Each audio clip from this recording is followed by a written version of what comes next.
Bom, meu nome é Ayala Ferreira, né? Nasci na cidade de Tucuruí, aqui no sudeste do Pará, e cresci em Parauapebas, né? Cheguei lá com 6 anos e fiquei, enfim, a infância, adolescência e parte da fase adulta naquela cidade, né? E hoje moro em Marabá, né? A Marabá mudei em 2000, início dos anos 2000, né? Já estava no MST e, enfim, viemos nos somar na luta aqui e hoje sou assentada da reforma agrária no assentamento 26 de março, aqui próximo de Marabá. A família são, como boa parte das pessoas que moram aqui nessa região, são migrantes, né? Então vieram aí no final dos anos 70 na região em busca, né, do tão sonhado Eldorado. Então meu pai saiu da Serra Pelada, foi trabalhar na construção da hidrelétrica de Tucuruí, né, quando formou família por lá. Foi para Parauapebas também nesse sonho de melhorar as condições de vida. Então nós somos esse fruto de migrantes, né? Meus pais são nordestinos, então vieram para cá. E a relação com o MST já foi Ayala mesmo, já nessa transição, né, da fase quase nos próximos 20 anos, né? 19 anos, para falar a verdade, entrei no movimento por essa afinidade, primeira, assim, da curiosidade de se aproximar de um movimento que lutava pela terra, mas também lutava por outras questões, por exemplo, como a educação, né? Então, me aproximei do movimento em função disso, né? Fui ajudar a contribuir na elaboração dos primeiros projetos, né, de acesso ao Pronaf, na época era o Procera, né? Então, e depois foi e vai fazer 20 anos. Quando aconteceu o episódio de Carajás, foi em 96, né? Então eu tinha 16 anos nesse período. Tive logo contato, já morava, né, em Parauapebas, então não era tão distante de Eldorado, e em função do trabalho na igreja, né, então todo mundo, né, todo mundo veio da igreja, né, de alguma igreja para participar dos movimentos sociais, né.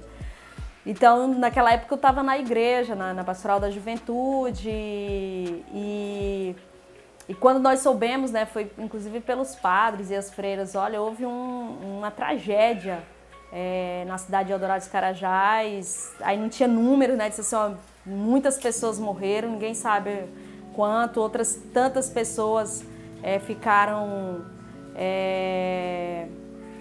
feridas e, enfim, um cenário extremamente difícil de se ver, era isso que a gente escutou, né, então, tem muito sobrevivente e a igreja precisa estar lá junto, se posicionar, ajudar, né, no que fosse possível, aquelas famílias que tinham passado por aquele final de tarde, né, do dia 17 de abril, enfim, do massacre. Então me lembro muito disso. E claro, nos debates da igreja o que marcou foi as cenas, né, daquilo que foi gravado, né, na época, que ganhou repercussão, né, em toda a região, nacional e até mesmo internacional, e a gente viu aquela ação, né, da ação da polícia, né, contra os trabalhadores sem terra e todo aquele desespero que todo mundo viu e, claro, as imagens depois, né, dos que foram assassinados, né, depois nós soubemos, 19 pessoas, né,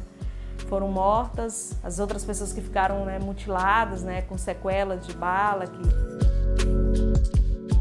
sem sombra de dúvida, né? Tanto que nós começamos em 96 fazer esse processo de acompanhamento era muito forte essa coisa da teologia da libertação, né? As comunidades eclesiais de base, essa coisa do comprometimento com os oprimidos. Então nós somos, como fala, dessa geração que ainda vivenciou essa experiência concreta da igreja, né? De associar fé e política. Então, estar próximo de movimentos como o MST, ou o movimento sindical, né, que também fizeram lutas aqui nessa região, né, estar próximo dos camponeses que estavam nesse processo intenso de luta pela terra, enfrentando o latifúndio, e que também resultou, lamentavelmente, né, com mortes, pessoas ameaçadas. Então, esse contexto aí essa igreja não podia ficar de costas, né? E até porque nós também tínhamos na própria igreja essa experiência concreta, né? Anos anteriores, a irmã Adelaide foi assassinada, vinculado com essa coisa da luta pela terra na cidade de Eldorado. E nós fazíamos muito, o padre Josimo uns anos anteriores, então tinha muito essa participação nas romarias, né, da terra. Então isso mexeu muito com a gente e que certamente, como fala, influenciou toda uma geração para se aproximar, seja do movimento sindical, seja do MST, seja, né, de partidos de esquerda, né, como algumas pessoas foram se associando, né. Então eu fui me aproximando mais do MST, né, nesse processo aí. Então o acampamento, que é aquele território ainda provisório, que não foi desapropriado, que está num processo de negociação, além dos barracos, além do barracão da reunião, uma das primeiras ações que as famílias, quando se articula pelo MST, fazem é a construção da escola, né? Então você pode ir em qualquer acampamento nosso, no centro do acampamento vai ter um barracão para as reuniões e uma escola para ir educando os meninos, as meninas e todas aquelas pessoas que estão, né, na faixa etária, né, para estudar. Começa geralmente com aquele trabalho voluntário, né, porque a gente identifica quem são os educadores, quem foram pessoas que já trabalharam, que sabem ler e escrever, que conseguiria, né, ensinar outras pessoas que não sabem educar. Então, esse trabalho voluntário, que depois a gente vai na luta pela política pública, né, porque a gente sabe que isso é um direito de qualquer brasileiro e brasileira ter acesso à educação. Então vai no processo de negociação com a prefeitura, que aí vai conseguindo, né, as condições básicas para o funcionamento da escola e o reconhecimento, né, da certificação dos meninos e das meninas que vão estar estudando naquela escola, né?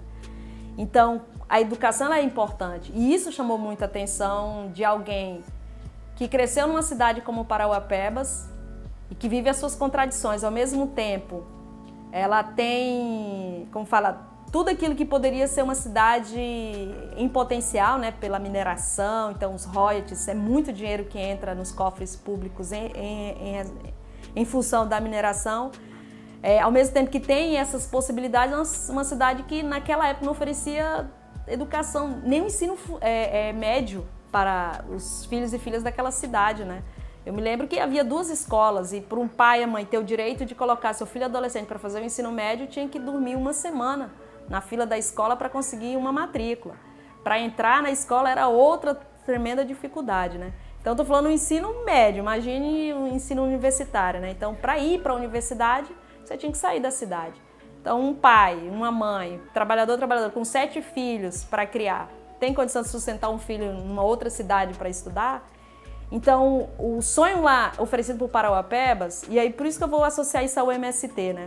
Era de que você, como filho de trabalhador e trabalhadora, né, com uma família grande, com essas dificuldades, poderia no máximo chegar ao ensino médio, suando 3 anos, né, dormindo uma semana na fila, as greves, a precariedade da educação, algumas disciplinas que nunca acontecia, na biologia, física, nunca tinha, né, porque não tinha professor inglês, não tinha professor para assumir essas disciplinas, né. Então inventava-se para dar nota porque era necessário para o plano nacional, né? Então, era isso que a cidade oferecia. E, de repente, apareceu uma organização que disse, não, a educação é um direito e o sujeito coletivo pode lutar por isso, né? Então, isso marcou muito a minha formação. Então, quando eu saí do ensino médio, foi no MST que eu vi a possibilidade de ir para a universidade.